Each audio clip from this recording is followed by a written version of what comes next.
Capítulo 3 de Neemias: Os que trabalham na edificação dos muros. Esse é o tema do capítulo 3. Antes de começarmos a conversar sobre o resumo do capítulo, eu te convido a fechar os olhos e orarmos. Pai querido, é o nome do Teu Filho, Jesus Cristo, que oramos, invocando o Teu Espírito Santo Consolador, para que instrua o nosso coração naquilo que a nossa mente não compreender. Esteja conosco nos lugares onde estivermos estudando e assistindo esse resumo, motivando o nosso coração a buscar a Tua Palavra. É em nome de Jesus que oramos a Ti, pedindo Tuas bênçãos. Amém. Bom, eu sou Alexandre Oliveira, vou te acompanhar nessa parte da aventura de Neemias.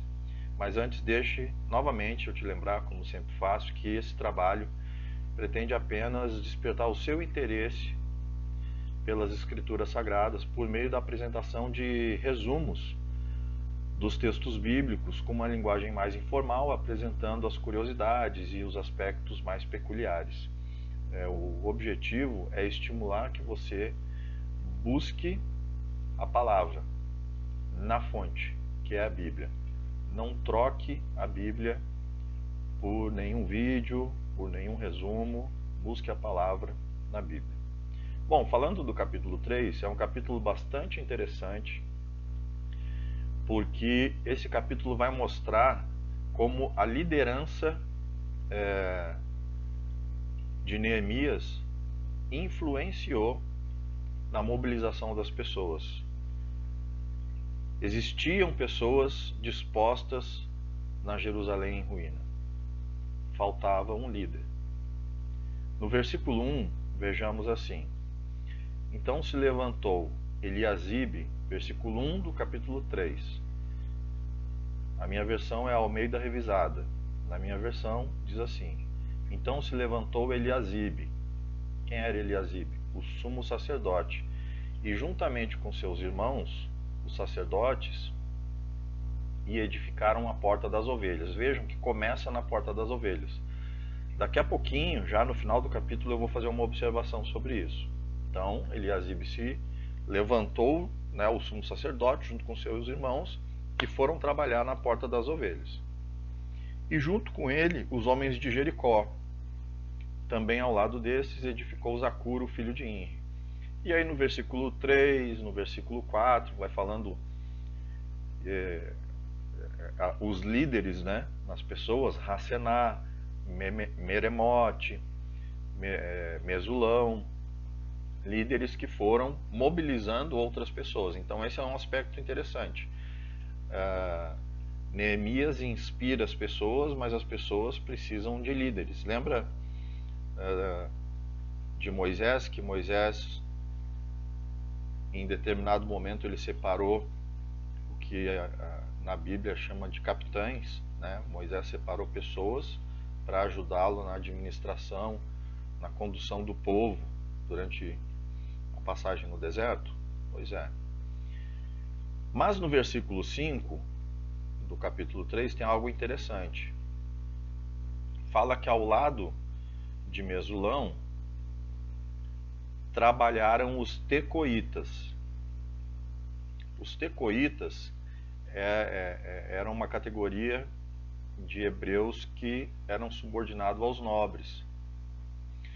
E aí diz assim no versículo 5: Ao lado destes, que é o pessoal de Mesulão, trabalharam os tecoitas, porém os seus nobres não meteram pescoço no serviço do Senhor. Vejam, lembra que eu falei que Neemias teria resistências dentro do povo e fora do povo? Pois é, teve. E os nobres foram uma resistência. E nos próximos capítulos nós vamos aprender isso, mas eu já vou dar um spoiler. A questão é que os nobres não estavam muito felizes com o trabalho de Neemias, porque Neemias não veio só para reconstruir muro, reconstruir parede. Ele veio para reorganizar a sociedade em Jerusalém, a dinâmica social, a administração pública. Então os nobres não estavam muito satisfeitos, porque quem controlava os impostos, né, os julgamentos, era essa categoria de pessoas aí, os nobres. Então eles não se meteram. Não se meteram porque não estavam querendo ajudar, e não se meteram porque também não são bobos. Sabiam que Neemias estava com a proteção da mão do Senhor e não iam se meter ostensivamente contra um cara que estava protegido por Deus. Versículo 6 em diante vai falando, né, dos líderes que foram movimentando pessoas e as portas que eles foram, portas e partes do muro que eles foram reconstruindo. Até que a gente chega no versículo 27 e tem outro aspecto interessante. No versículo 27 diz assim: depois os tecoitas repararam uma outra parte do muro, defronte da grande torre que se projeta até o muro de Ofel. Para cima da porta dos cavalos fizeram os reparos, os sacerdotes, cada um defronte à sua casa. Veja, agora já começa uma outra movimentação social. Os muros começaram a ganhar corpo, as pessoas se mobilizaram, as portas foram reconstruídas, as faixas de muro entre as portas reconstruídas, e aí aquele sujeito que não tinha se mexido ainda começou a pensar assim, ó, espera aí, o muro está sendo reconstruído, eu não estou ajudando, tem uma fenda, uma vulnerabilidade bem na frente da minha casa, caramba, vou ter que ajudar. Então as pessoas tiveram que se mobilizar por necessidade mesmo, porque senão a parte que ia ficar aberta para ser invadida pelo inimigo era justamente na frente da casa dele. No versículo 29 fala assim: Zadok, filho de Imer, também reconstruiu de frente sua casa. E depois dele, Semaías, filho de Secanias, reconstruiu a guarda da porta oriental. No versículo 30 fala: Mesulão, filho de Berequias, uma parte em frente à sua câmara. E depois dele reparou Malquias, um dos ourives, uma parte até a casa dos netinins e dos mercadores. Veja, o cara era ourives. O ourives é um sujeito que tem a mão delicada, trabalha com gestos refinados, com delicadeza, com detalhes. O cara foi lá pegar pedra e reconstruiu o muro. E assim vão falando, e no versículo 32 termina dizendo assim, ó: e entre a câmara da esquina e a porta das ovelhas, os ourives e os mercadores repararam. Então veja que começou na porta das ovelhas e terminou na porta das ovelhas, a descrição feita por Neemias. Eu tive a curiosidade de fazer um resumo para vocês, para quem está assistindo aqui, sobre esse capítulo. Primeira coisa interessante, quantas portas? 14 portas. A porta 13 era a porta da guarda e a porta 14 a porta das ovelhas. Segundo aspecto interessante, os principais voluntários que mobilizaram outros voluntários do povo consigo. 36 homens. Eu tive a paciência de contar. Conte isso, conte também. 36 homens se apresentaram para subliderar, para ajudar, subcomandar os trabalhos junto com Neemias. E esses 36 mobilizaram as massas, os outros trabalhadores, para a reconstrução dos muros. Inclusive os tecoitas, mesmo os tecoitas não tendo apoio dos nobres. E outro aspecto interessante, um versículo, vocês vão ver que tem um versículo que fala que os sacerdotes estavam habitando na campina. Aqui vem um spoiler, que logo à frente a gente vai ver também. Os nobres estavam oprimindo o povo, os levitas não estavam sendo sustentados para trabalhar no serviço do Senhor, então os levitas tiveram que ir para fora da cidade para plantar, para criar ovelha, para ter o que comer. Mais na frente, ao longo desses 12 anos, Neemias vai atuar nessa área também. No tempo certo, no capítulo certo, vamos falar disso. E outros trechos foram reparados por pessoas que moravam na frente das rupturas. Então, vou repetir. Portas, 14. sendo que a 13ª era a porta da guarda e a 14 a porta das ovelhas. Então começou e terminou na porta das ovelhas. Quantos líderes se apresentaram voluntários para ajudar Neemias a mobilizar o povo? 36 homens. Os nobres continuaram de fora. Os sacerdotes, os levitas, vieram para dentro da cidade para ajudar a trabalhar, né, porque os levitas estavam fora da cidade.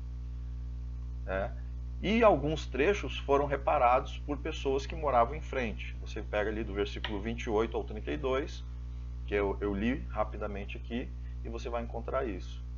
Então, a mobilização geral pela liderança aconteceu porque viram outros agindo e por interesse próprio também.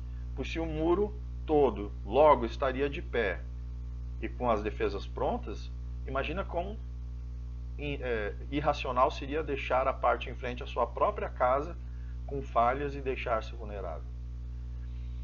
Esse aspecto tem uma aplicação muito interessante para a nossa vida. Vejam, temos que buscar a palavra de Deus, temos que reconstruir os muros em torno, seremos sabotados, enfrentaremos resistências, mas temos que nos colocar diante da brecha e reparar o muro, para que a partir de então nós possamos reorganizar a nossa vida. E eu digo a você, amigo, amiga que está assistindo, o inimigo deseja que você, que eu, que pensemos que fomos longe demais. O inimigo quer que você pense que você foi longe demais. Clame ao Espírito Santo. Você não foi longe demais. Jesus pode te buscar. Clame ao Espírito. Volte para Jesus. Estude a palavra. Seja obediente, porque a condição da bênção é a obediência. E seja fiel à lei de Deus, como Neemias chamou o povo a retornar para a lei de Deus. E tome sua decisão hoje. Tome hoje sua decisão. Não deixe para amanhã. Porque Jesus está voltando e amanhã pode ser tarde demais. Vamos orar? Pai querido, agradecemos esse momento em que podemos estudar um resumo breve do capítulo 3 de Neemias, falando sobre a reconstrução e a mobilização das pessoas para a reconstrução do muro. Te pedimos ao Senhor Deus que o Teu Espírito Santo nos motive a buscar o complemento e a integralidade da palavra nas Santas Escrituras. Obrigado, Pai, por essa oportunidade. Em nome de Jesus que oramos a Ti. Eu peço as Tuas bênçãos sobre a vida dessa pessoa que estudou agora comigo. Amém. Nos encontramos no capítulo 4 de Neemias.